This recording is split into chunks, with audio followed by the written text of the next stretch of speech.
భారత్లోని అన్ని ఛానల్స్ ను ఆంధ్రదేశంలో ప్రసారం చేస్తున్న ఏకైక network city cable. Welcome to city cable news bulletin. ముందుగా హెడ్లైన్స్.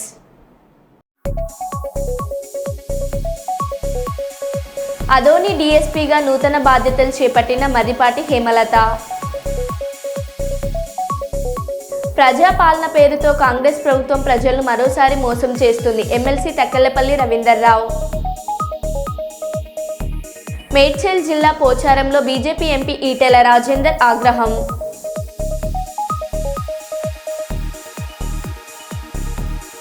ఉత్తరప్రదేశ్లోని కాన్పూర్లోని దాదానగర్ కెమికల్ ఫ్యాక్టరీలో అకస్మాత్తుగా మంటలు చెలరేగాయి. నూతన సాంకేతిక పరిజ్ఞానాన్ని ఉపయోగించి నేరాలను అరికడతామని తెలిపిన రాష్ట్ర డీజీపీ ద్వారక తిరుమలరావు. విద్యార్థినులపై ఉపాధ్యాయుడు లైంగిక వేధింపులు.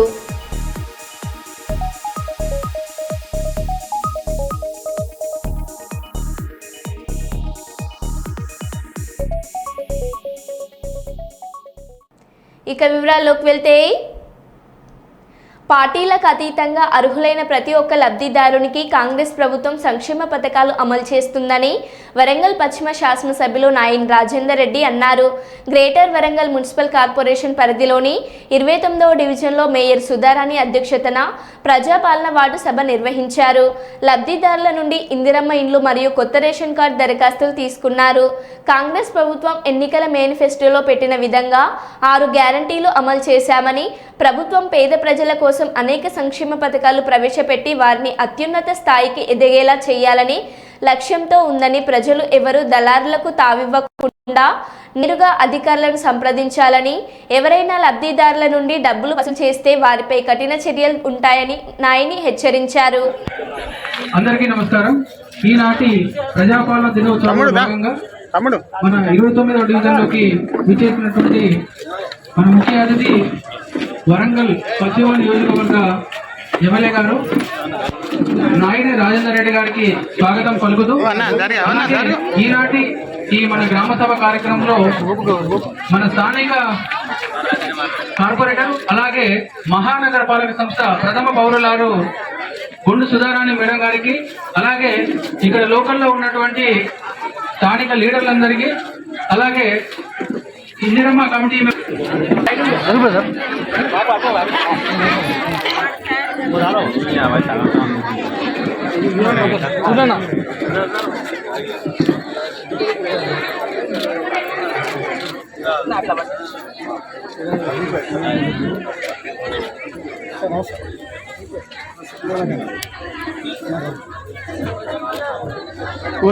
దూరం ఉండలే, దూరం దూరం ఉంటే మంచిగా వస్తాయి. విడలు వెనుక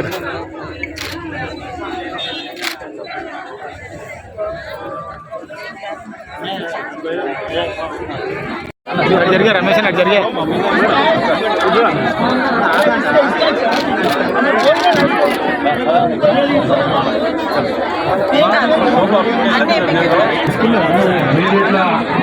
ఒక్కసారి మీద పట్టి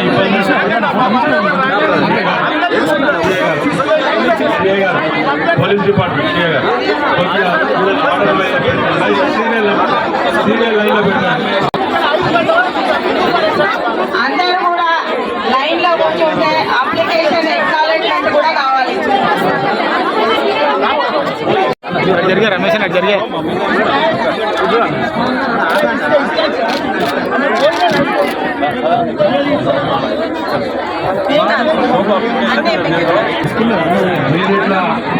ఒక్కసారి మీద పట్టి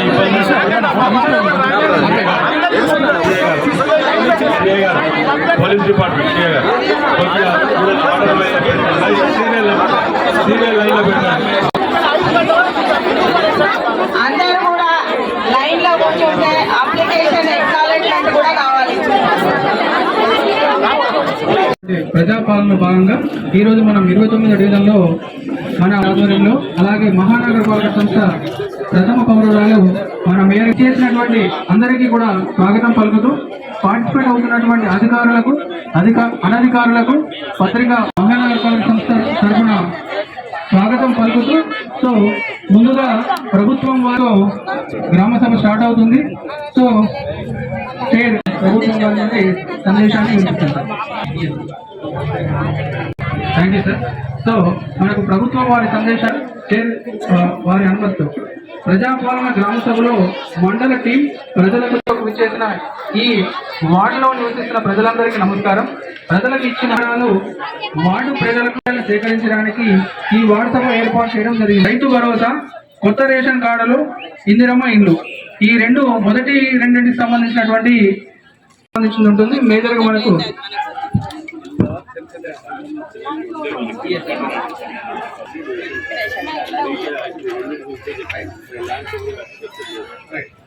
పారిశుద్ధ్య కార్మికులు, అంగవైకల్యం కలవారు, భూమి లేని నిరుపేదలు మరియు ట్రాన్స్జెండర్స్ ను ప్రత్యేకంగా గుర్తించడం జరిగింది. స్థలం ఉన్న వారిది ఒక జాబితాగా, స్థలం లేని వారిది రెండవ జాబితా ముందు ఉంచుతున్నాం. మీ ముందు ఉంచిన వివరాలు సరి చూసుకోవాల్సిందిగా కోరుతున్నాం. మేడ్చల్ జిల్లా పోచారంలో బీజేపీ ఎంపీ ఈటెల రాజేందర్ ఆగ్రహం.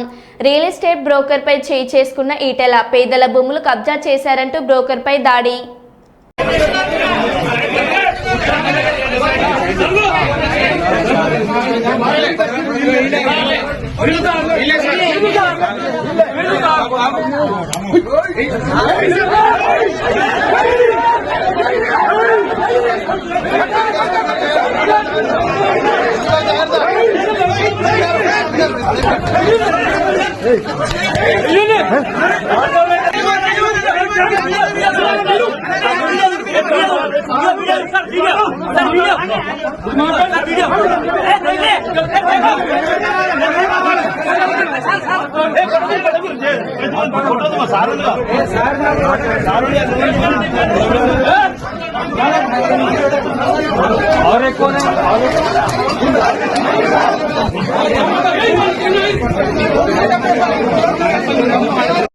పాలకుర్తి మండల కేంద్రంలోని విష్ణూరు గ్రామ పంచాయతీ కార్యాలయం ఆవరణలో నిర్వహించిన ప్రజాపాలన గ్రామ సభలో రసభాస. ఒకే ఇంటిలో 4 ఇండ్లు కేటాయింపుపై ఆగ్రహం వ్యక్తం చేస్తున్న గ్రామస్తులు, యువకులు. అర్హులైన నిరుపేదలకు ఇల్లు కేటాయింపులో అన్యాయం జరిగిందని, ఎన్నిసార్లు ఆన్లైన్లో అప్లై చేసుకున్న మా పేర్లు లిస్టులో రావడం లేదని గ్రామస్తుల ఆవేదన. గ్రామ పెద్దలు జోక్యంతో సద్దుమణిగిన వివాదం.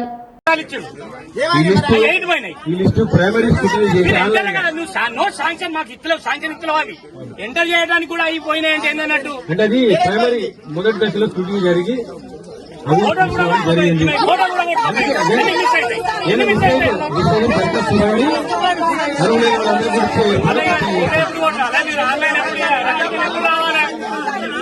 ఓకే, మీరు చెప్పిన విధంగా ఏమైనా మిస్ అయినంటే దరఖాస్తు ఇవ్వండి. ఖచ్చితంగా మీరు వాటిని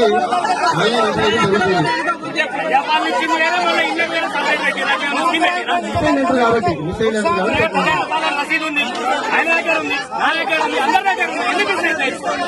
అప్లికేషన్ ఎంటర్ చేయాలి.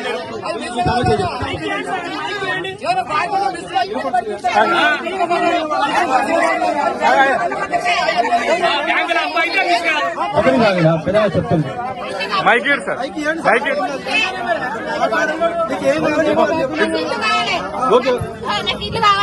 వాళ్ళ దరఖాస్తు ఇవ్వండి. అందరూ రాజస్థాన్ మనల్ని సంవత్సరం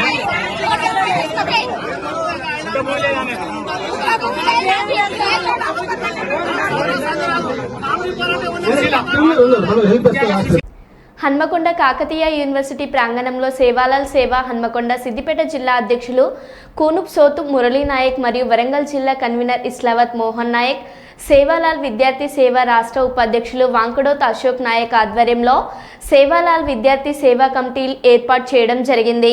సేవాలాల్ విద్యార్థి సేనా హన్మకొండ జిల్లా అధ్యక్షులుగా బానోత్ సుమన్ నాయక్, వరంగల్ జిల్లా కన్వీనర్గా బోక్యా చరణ్ నాయక్, కాకతీయ యూనివర్సిటీ అధ్యక్షులుగా ఇస్లావత్ వీరన్న, కాకతీయ యూనివర్సిటీ ఉపాధ్యక్షులు బోడరాజు నియమిస్తున్నట్లు తెలిపారు. అనంతరం ఆయన మాట్లాడుతూ విద్యారంగ సమస్యలపై పోరాటాలు చేయవలసిందిగా ఆయన సూచించారు.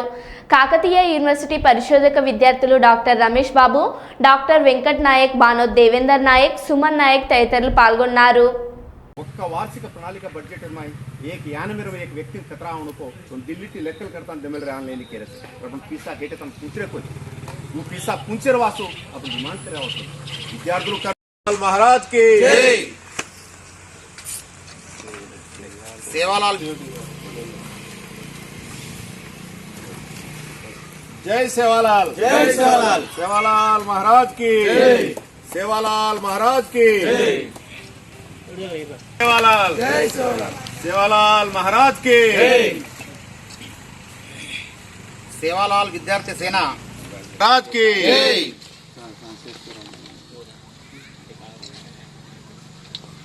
ఉద్యోగాలు కానివ్వండి, ఇలాంటి నోటిఫికేషన్లు కానివ్వండి, ఇక్కడ చెప్పుకుంటూ పోవాలంటే ఫీజు రీంబర్స్మెంట్స్ కానివ్వండి, స్కాలర్షిప్లు కానివ్వండి, మన ప్రభుత్వం ఏంటంటే ఇప్పుడు కాంగ్రెస్ ప్రభుత్వం ఏంటంటే మన గిరిజన విద్యార్థులకు ఏంటంటే ఒక అందిపుచ్చని ద్రాక్ష లెక్కనే మనకి ఏంటంటే చూపిస్తా ఉన్నది. రావాల్సిన హక్కులు అయితే ఏమైతే ఉన్నాయో అవి రావట్లేదు, విద్యార్థులకు రావాల్సిన నోటిఫికేషన్లు అయితే ఏమైతే ఉన్నాయో అవి రావట్లేదు.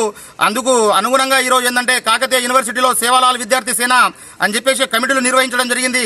సేవాలాల్ విద్యార్థి సేన అని చెప్పేసి హన్మకొండ జిల్లా అధ్యక్షుడుగా బానోతు సుమన్ నాయక్ అని చెప్పేసి ఏర్పాటు చేయడం జరిగింది. ముఖ్య చరణ్ అని చెప్పేసి వరంగల్ కన్వీనర్గా Islavath Veeranna KU president Kakatiya university ప్రెసిడెంట్గా ఎన్నుకోవడం జరిగింది. ముఖ్య Srikanth general secretary KU, Bodaraju ఉపాధ్యక్షుడు కేయూ, మాలోతు యశ్వంత్ నాయక్ని కేయూ కో కన్వీనర్, ముఖ్య Rakesh KU working president, B Rakesh KU సెక్రటరీగా ఎన్నుకోవడం జరిగింది. ఈ బాధ్యతలు అయితే మీకు ఎందుకు అప్పచెప్పడం జరిగిందంటే సేవాలాల్ సేన పక్షాన, సేవాలాల్ విద్యార్థి సేన పక్షాన రానున్న రోజులలో ఏంటంటే తప్పకుండా మీరు విద్యార్థులపై జరుగుతున్న ఏమేమైతే దాడులు అయితే ఏమైతే ఉన్నాయో, విద్యార్థులు ఎదుర్కొంటున్న సమస్యలు అయితే ఏమైతే ఉన్నాయో, ఫీజు రింబర్స్మెంట్స్ కానివ్వండి, స్కాలర్షిప్లు కానివ్వండి, నోటిఫికేషన్లు కానివ్వండి, ఆ పరంగా ఏంటంటే సేవాలాల్ విద్యార్థి సేన నాయకులుగా, ఒక సైనికులుగా గవర్నమెంట్కి సరి అయిన రీతిలో తప్పకుండా ఏంటంటే న్యాయపరంగా మనం ముందుకెళ్లాలని చెప్పేసి ఈరోజు ఈ కమిటీలు నిర్వహించడం జరిగింది. తప్పకుండా వీరినైతే తప్పకుండా ఏంటంటే నియమించడం జరిగింది కదా, వీరు సరి అయిన పద్ధతిలో 58 జీవోలో సర్వే చేసిన పేదల ఇండ్లకు పట్టాలు ఇవ్వాలి.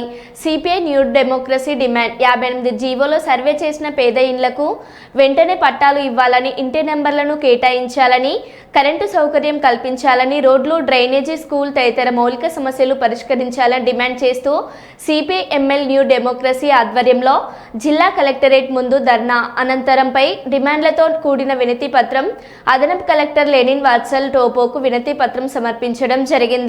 అనంతరం ధర్నాకు సిపిఐ ఎంఎల్ న్యూ డెమోక్రసీ జిల్లా నాయకులు కామ్రేడ్ భట్టు చైతన్య అధ్యక్షతన జరిగిన కార్యక్రమాన్ని ఉద్దేశించి సిపిఐ ఎంఎల్ న్యూ డెమోక్రసీ మైబాద్ డివిజన్ కార్యదర్శి కామ్రేడ్ హలవత్ లింగన్న మాట్లాడుతూ గత 15 సంవత్సరాలుగా ప్రభుత్వ భూమిలో ఇండ్లు నిర్మాణం చేసుకుని నివాసం ఉంటున్న ప్రతి పేదవాడికి టీఆర్ఎస్ ప్రభుత్వం అధికారంలో ఉన్నప్పుడు ప్రభుత్వ భూముల్లో గుడిసెలు వేసుకున్న ప్రతి పేదవాడికి పట్టాలు ఇస్తామని 58 జీవోను తీసుకురావడం జరిగింది.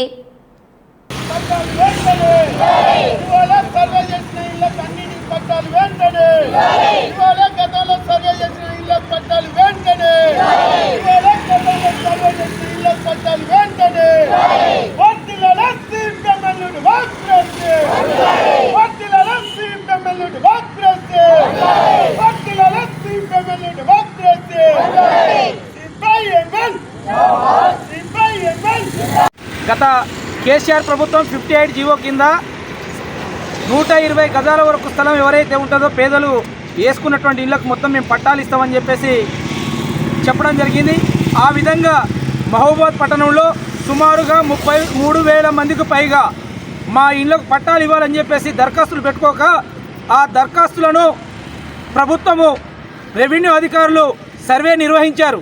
సర్వే నిర్వహించిన తర్వాత కొంతమందికి సుమారుగా ఒక 30% పట్టాలు ఇచ్చి 70% పట్టాలు ఇప్పటికీ ఇవ్వకుండా దాటవేస్తున్నటువంటి పరిస్థితి ఉన్నది. ఆ పట్టాలు లేకపోవడం వల్ల ఇవాళ రాష్ట్ర ప్రభుత్వం కాంగ్రెస్ ప్రభుత్వం అధికారంలోకి వచ్చిన తర్వాత చేపడుతున్నటువంటి ప్రజాపాలన ద్వారా చేపడుతున్నటువంటి ప్రతిష్టాత్మకమైనటువంటి పథకాలు ఏవైతున్నాయో 6 పథకాలకు పేద ప్రజలు అనర్హులుగా మారుతున్నటువంటి పరిస్థితి ఈరోజు మహబూబాద్లో కనబడుతుంది.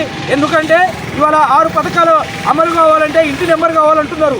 ఇవాళ ఉచిత కరెంటు కావాలన్నా ఇవాళ ఇంటి నెంబర్ కావాలని చెప్పేసి అంటున్నారు. కాబట్టి వెంటనే 58 జీవోలు సర్వే చేసినటువంటి పేదల ఇళ్లకు ఏదైతే మీరు సర్వే చేశారో ఆ సర్వే చేసిన ఇళ్లకు వెంటనే పట్టా ఇవ్వాలని చెప్పేసి ఇంటి నెంబర్లు కేటాయించాలని, ఆయా కాలనీలో ఉన్నటువంటి మౌలికమైనటువంటి సమస్యలు ప్రధానంగా కరెంటు, నీటి సమస్యను పరిష్కరించాలని చెప్పేసి ఈరోజు సిపిఐఎంఎల్ న్యూ డెమోక్రసీ ఆధ్వర్యంలో ధర్నా చేపట్టడం జరుగుతుంది.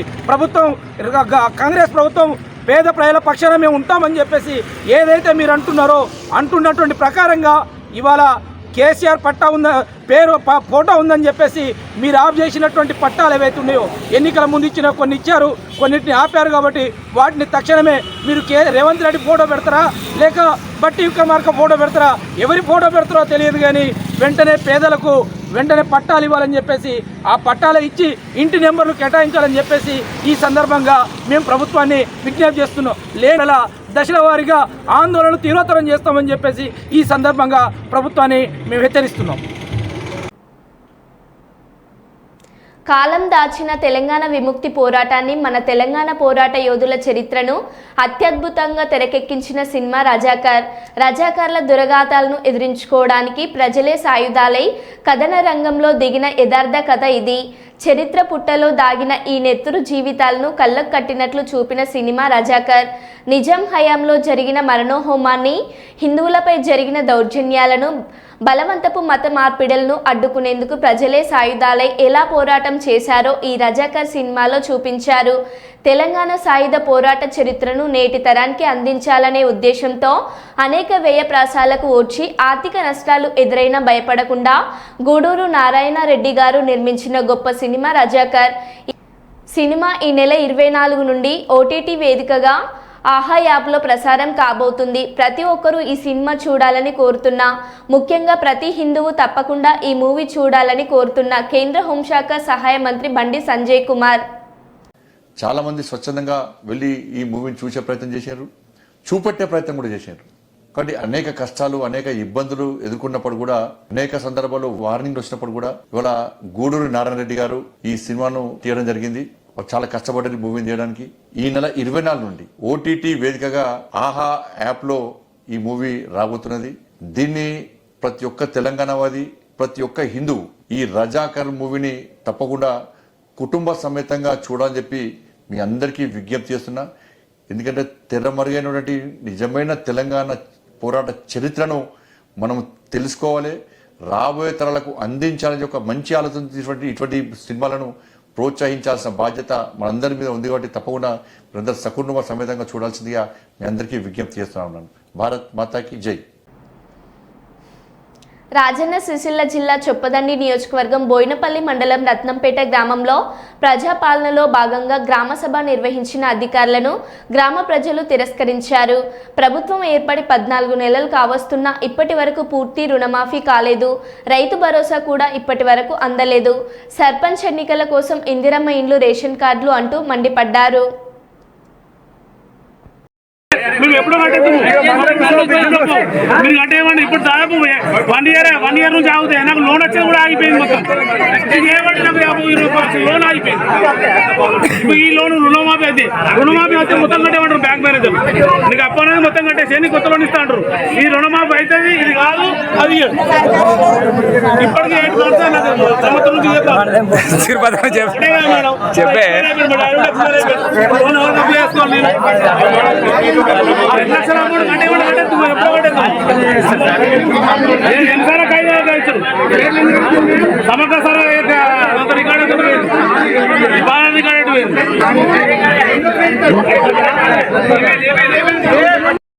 దగ్గరకు వచ్చేసరికి ఆర్థిక పరిస్థితి గురించి మాట్లాడద్దు. ఓట్లు ఆడడానికి కూడా కరెక్ట్ లేదు. మైనస్ మొత్తం చేసే పరిస్థితి లేదు. 1,99,999 రూపాయలు ఉండడానికి అయ్యి 2 లక్షల రూపాయలు ఉండడానికి అప్పుడు ఎంత బాధ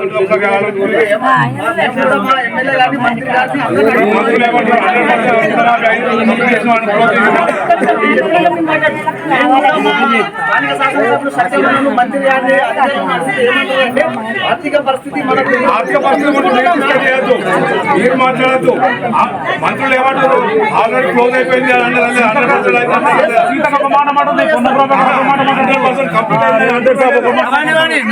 సత్యవాడు నెత్తి మీద పెట్టుకొని గెలిపించినాం.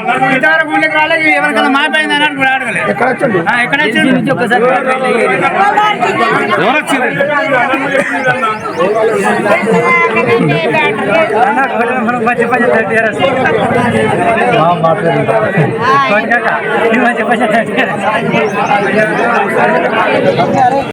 మైబాద్ జిల్లా మరిపడ మున్సిపల్ పట్టణ కేంద్రాన్ని పొగమంచు కప్పేసింది.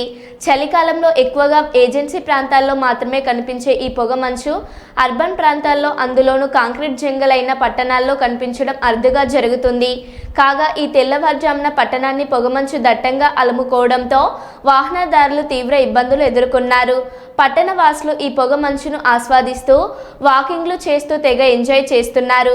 కొందరు వయసు పైబడిన వారు మాత్రం ఈ చలిని తట్టుకోలేక చలిమంటలు కాగుతూ సేద తీరుతున్నారు.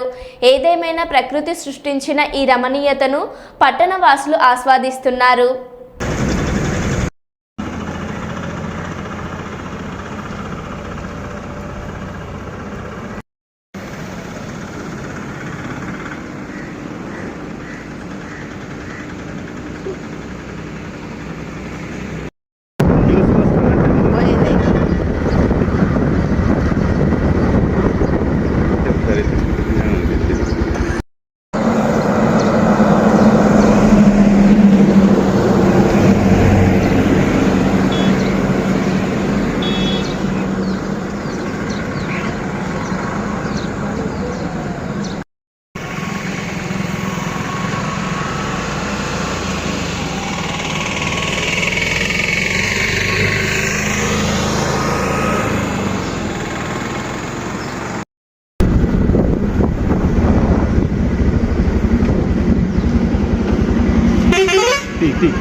మైబాద్లోని క్యాంపు కార్యాలయంలో MLC Takkalapalli Ravinder Rao press meet.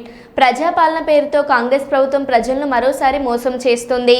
ప్రజాపాలన సభలు అంతా బోగస్, పనికి మాలిన సభల కోసం కోట్ల రూపాయలు ప్రజాధనం వృధా.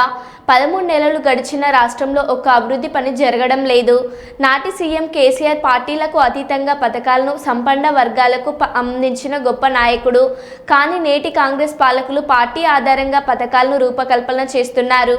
రేవంత్ రెడ్డి లాంటి మూర్ఖపు ముఖ్యమంత్రిని ప్రజలు వదిలించుకోవడానికి సిద్ధంగా ఉన్నారు. ఒక పథకాన్ని అయినా సరిగ్గా అమలు పరిచే విధంగా రేవంత్ రెడ్డి ఉన్నాడా? రేవంత్ రెడ్డి పాలనలో ప్రజలు దరఖాస్తులు ఇవ్వడానికి సమయం సరిపోవడం లేదు. బీఆర్ఎస్ నేతలు ప్రజా సమస్యలపై పోరాడితే అక్రమ కేసులు నమోదు చేస్తారు. ప్రజాస్వామ్యాన్ని కూల్చివేస్తున్న నీచ ప్రభుత్వం ఈ కాంగ్రెస్ ప్రభుత్వం. ఏం జరుగుతుందండి?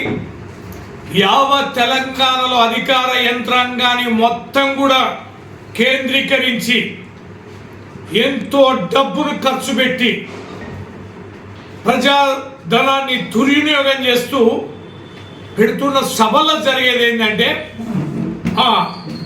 రైతు భరోసా సంబంధించి ఓ జాబితా చదువుతున్నారు. ఏంటి ఆ జాబితా అంటే దరఖాస్తుల జాబితా. వ్యవసాయ కార్మికులకు సంబంధించి ఒక జాబితా చదువుతున్నారు. ఏంటి అంటే ఓ దరఖాస్తులకు సంబంధించిన జాబితా అని. రేషన్ కార్డుల గురించి ఓ జాబితా చదువుతున్నారు. అది కూడా దరఖాస్తులకు సంబంధించట. దరఖాస్తుల జాబితా చదవడానికి గ్రామ సభలు ఎందుకండి? గ్రామ సభలు ఎందుకు? తర్వాత పోని ఆ చదివే జాబితాలన్నా అర్హులై ఉన్నాయంటే అలా మెజార్టీ అనర్హులు ఉన్నాయి. మెజార్టీ అర్హుల జాబితా. సిగ్గుమాలిన ప్రభుత్వం. అధికారులకు కూడా తలకాయ తోక ఉండాలి ప్రజల ముందుకెళ్ళడానికి. ప్రజలు సంస్కారవంతులు కనుక ఇంకా చెప్పుతోడు దాన్ని పరిస్థితి రావడాలి. నిలదీస్తున్నారు. పోండి మీ ఎమ్మెల్యేలు అందరూ, మీ కాంగ్రెస్ ఎమ్మెల్యేలు, ఎంపీలు, ఎమ్మెల్సీలు, కాంగ్రెస్ నేత పోవాలి. మీరు గ్రామ సభలలో కూర్చోవాలి. ఇంకా కొన్ని గ్రామాల్లో జరుగుతాయి. ఏంటంటే ఇక్కడ కాంగ్రెస్ వాళ్ళే ప్రశ్నిస్తున్నారు. అరే ఏంటిది ఈ రకంగా ఉన్నాయేంటి, అసలు ఎందుకు పెట్టిన సభ అంటే కాంగ్రెస్ నేతలు ఇంటికి పోతే లేలే అది ఉత్తుత్తి సభ, ఇవో అసలు జాబితా మన దగ్గర ఉంది అని వాళ్ళు కొన్ని పేర్లు చదువుతున్నాడు. కాంగ్రెస్ నేతల ఇళ్లలో ఉన్న జాబితా ఏం జాబితా? అధికారిక జాబితానా? ఒకవేళ అధికారిక జాబితా అయితే కాంగ్రెస్ నేతల ఇళ్లలో ఎందుకున్నాయి? అది ప్రజాక్షేత్రంలో ప్రజల ఆ గ్రామ సభలలో ఎందుకు ప్రకటించడాలే? గ్రామ సభలో అర్హులా అనర్హులా అని చెప్పడం కోసము ఇంత సమయాన్ని, ఇంత అధికార యంత్రాన్ని, ఇంత డబ్బుని ఖర్చు పెట్టడం అనేది అవసరమా? సెలెక్ట్ చేసి ఇగో ఇది సెలెక్టెడ్ జాబితా, ఈ సెలెక్టెడ్ జాబితాలో ఎవరైనా అనర్హులురా అడగండి. ఒక సభలో మీరు కూర్చొని ఆ తతంగం అంతా కూడా మీరు వీడియో రికార్డ్ తీసి సరిపోల్చాల్సిందిగా నేను మీడియా ద్వారా విజ్ఞప్తి చేస్తున్నా. ఇదా మార్పు అంటే? ఇదా ప్రజలు మిమ్మల్ని గెలిపిస్తే తీర్చుకునే రుణం? ఇదా ప్రజలకి ద్రోహం తలపెట్టే విధానం? రేవంత్ రెడ్డి అంటే ఇలా బోగస్ రెడ్డి, అబద్ధాల రెడ్డి, రవంత రెడ్డి, సిగ్గులేని ముఖ్యమంత్రి. ఇంత బాధాకరమా? 13 నెలలు దాటింది. 100 రోజుల్లో పరిష్కరిస్తామన్నారు. 6 గ్యారెంటీలని అమలు పరుస్తామన్నారు. 2500 ఏమైంది? మహాలక్ష్మి పథకం, తులం బంగారం ఏమైంది? రైతు భరోసా ఏమైంది? 15,000 పోయి 13,000 అయింది. 13,000లో 6,000 ఇస్తారట. మరి అవి 12,000. ఆ 12,000 మళ్ళీ ఎప్పుడు ఇస్తారు? మరో బులెటిన్లో మళ్ళీ కలుద్దాం. Stay tune.